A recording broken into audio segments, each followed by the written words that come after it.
আবুল সরকার নামে যেই বেঈমান, যেই মুশরিক আল্লাহকে বিদ্রুপ করেছে, এর ফাঁসি, এর ন্যায্য বিচার, এর রাষ্ট্রীয় বিচার বাংলার জমিনে হতেই হবে। এটা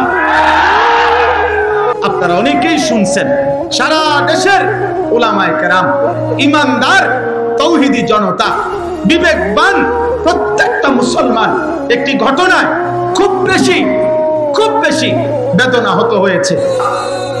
আল্লাহ বলছে কোরআনে নাকি বারবার কুলাউযু বিরাব্বিন নাস, মালিকিন নাস, ইলাহিন নাস। আল্লাহ বলছে বারবার শুধু নাস, শুধু নাস, শুধু নাস।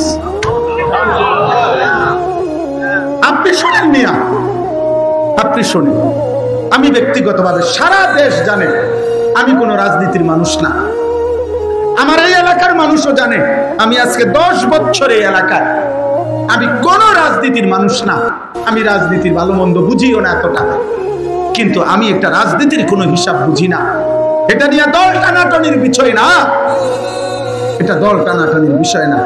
অন্য বাউল কি বলছে না বলছে এটা তাদেরও ব্যাপার না, বাকিদের বিষয়ও না। এটা শিল্পীরা কি বলছে সেটা তাদেরও বিষয় না। কিন্তু এই বেঈমান আবুল সরকার নামে যেই বেঈমান, যেই মুশরিক আল্লাহকে বিদ্রুপ করেছে, এর ফাঁসি, এর ন্যায্য বিচার, এর রাষ্ট্রীয় বিচার বাংলার জমিনে হতেই হবে। এটা হতেই হবে।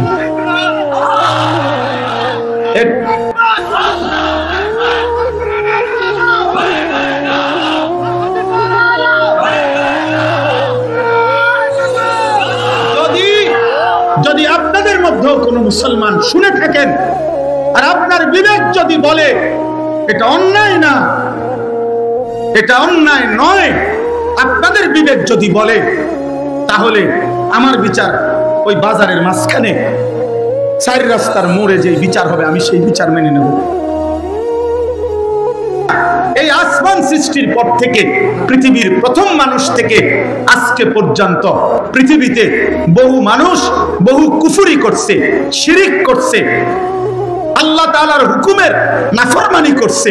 কিন্তু আল্লাহকে লক্ষ্য করে, মহান আল্লাহকে কেন্দ্র করে, আল্লাহকে উল্লেখ করে, উদ্দেশ্য করে পৃথিবীর কোন কাফের, মুশরিক, কোন মুরতাদ, কোন বেঈমান, কোন মূর্তি পূজক, কোন আগুন পূজারী, কোন সূর্য পূজারী, পৃথিবীর কোন নিকৃষ্ট কোন কাফের আল্লাহকে এত বড় কথা বলে নাই। এই মানিকগঞ্জের আবুল সরকার নামে ওই বাউল বেঈমান আল্লাহকে যে পরিমাণ কথা বলেছে।